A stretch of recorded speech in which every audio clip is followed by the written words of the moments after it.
بسم اللہ الرحمن الرحیم۔ السلام علیکم ورحمۃ اللہ وبرکاتہ۔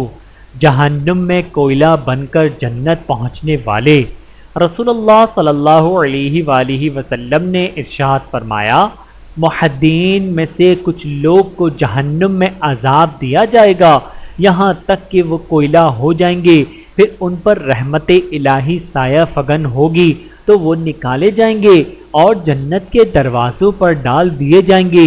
آپ صلی اللہ علیہ وآلہ وسلم نے پھر ارشاد فرمایا، پھر جنت کے لوگ ان پر پانی چھڑکیں گے تو وہ ویسے ہی اگیں گے جیسے کوئی دانہ بہنے والے پانی کے کنارے اگتا ہے، پھر وہ جنت میں داخل ہوں گے۔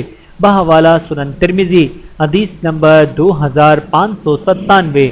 اللہ تعالی ہم سب کو احادیث مبارکہ پہ عمل کرنے کی توفیق عطا فرمائے، آمین ثم آمین۔